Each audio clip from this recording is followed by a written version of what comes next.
आज आपण चाललो आहे लेक टाहोला आणि लेक टाहोची स्पेशालिटी काय आहे आणि लेक टाहोमध्ये आपण काय काय बघणार आहोत ते तुम्हाला आता मी दाखवणार आहे. तर चला व्हिडिओ चालू करूया. नमस्कार, मी प्रणव कंचे. नमस्कार, मी ओमकार गत्रे. पण आम्ही दोघं आमच्या फॅमिली बरोबर लेक टाहोच्या ट्रिपला चाललो आहे.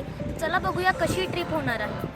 लेक टाहोच्या ट्रिपसाठी आम्ही असं सकाळी सकाळी निघालो आहे आणि आम्हाला असं हे दुःख लागलं आहे. आमच्या घरापासून लेक टाहोला जायला आम्हाला 10 तास लागणार आहे आणि लॉस एंजेलिस पासून लेक टाहोला तुम्हाला समजा जायचं असेल तर 8 तास लागतील आणि San Francisco to Lake Tahoe 4 तास आहे. सकाळी जेव्हा आम्ही निघालो तेव्हा वातावरण खूप थंड होतं आणि धुकं पण पडलं होतं, पण आता कडाक्याचं ऊन पडलेलं आहे. रस्त्याने वेगवेगळे प्रकारचे डोंगर आम्हाला असे दिसत आहेत. पहिला स्टॉप ब्रेकफास्टसाठी लोन पाईन असं छोटं गाव आहे.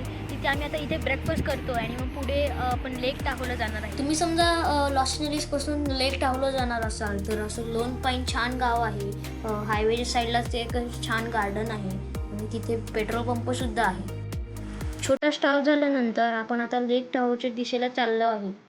लेक टाहो खूप असं खोल आहे आणि त्याची डेप्थ जी आहे ती एम्पायर स्टेट बिल्डिंग न्यूयॉर्कची एवढी ती खोल आहे. ते जवळजवळ 1600 फूट एवढं खोल आहे. तिथे पोचल्यावरती आपण बघूया किती छान आहे लेक टाहो. या वर्षी अमेरिकेत खूप बर्फ पडला म्हणून आम्हाला असे बर्फाचे डोंगर आता दिसत आहेत.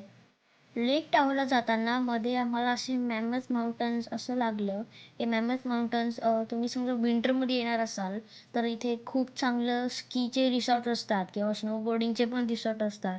तर इथे विंटरमध्ये खूप ॲक्टिव्हिटी असतात कारण की खूप स्नो जास्त पडलेला असतो आणि इथे बुकिंग जे असतात रिसॉर्टचे जे ऑलरेडी फुल असतात. तर तुम्ही समजा इथे येणार असाल तर आधीच बुकिंग करून हे असं तुम्हाला दिसत आहे. हे असं व्हिजिटर सेंटर आहे मॅमथ लेकचं. तिथे असं हा अशा माउंटन लायनचं त्यांनी असं ॲक्च्युअल माउंटन लायन कसं दिसतं तसं ते ठेवलेलं आहे आणि वेगवेगळे ॲनिमल्सचं पण त्यांनी पार्ट्स ठेवलेले आहेत. मॅमथ लेकच्या थोड्या पुढे आल्यानंतर आम्हाला खूप अशी लेक दिसत होती.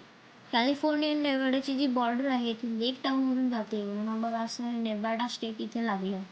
फायनली आता आपण लेक टाहोला पोहोचलेलो आहे. आपण असं तुम्हाला दिसत आहे की असं लेक टाहो किती छान दिसत आहे. लेक टाहो जे आहे ते 22 माइल्स लॉंग आहे आणि 500 किलोमीटर एवढं त्याचा एरिया आहे. इतकं मोठं ते हे लेक आहे आणि लेकच्या जवळच असा हा एमराल्ड बे पण तुम्हाला दिसतोय. हे लेकचं जे पाणी आहे हे नितळ आहे आणि निळगार आहे. तर आपण इथे आता लेक टाहोला आलेलो आहे.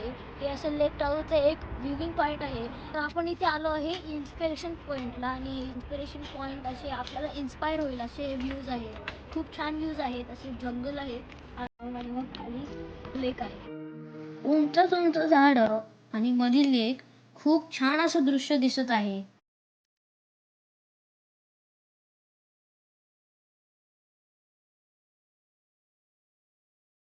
हे असं लेक बघण्यासाठी असे हे बायनॉक्युलर्स इथे लावलेले होते. प्रत्येक ठिकाणी त्यांनी अशी लेकची माहिती किंवा हिस्ट्री अशी लिहिली होती. हा जो इन्स्पिरेशन पॉइंट आहे असा एक माउंटनवर आहे पण रस्त्याच्या एकदम बाजूला आहे आणि हा पॉइंट जो आहे तो 5 मिनिटात आपण बघून पुढे जाऊ शकतो. इन्स्पिरेशन पॉइंट बघून झाल्यानंतर थोडे पुढे असे ईगल फॉल्स अशी टेल लागते. तिथे अप्पर ईगल फॉल्सला गेल्यावर छान असा वॉटरफॉल असतो.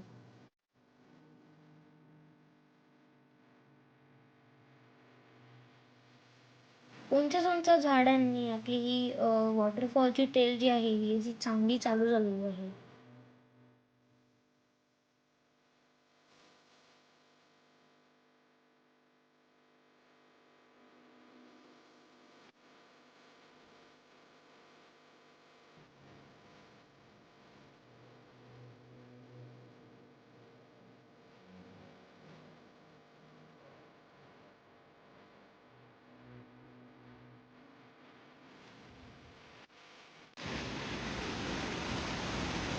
हे जे पाणी आहे हे बर्फाचं वितळलेलं असं पाणी आहे.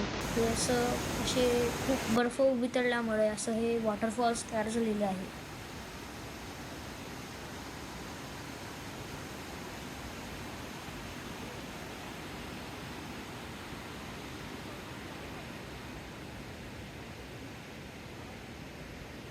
हा जो ब्रिज आहे तिथे इकडे यायला असं काही परमिट नव्हतं लागत, पण अजून की वरती एक स्पॉट होता तिथे जायला असं परमिट साईन करायला लागत.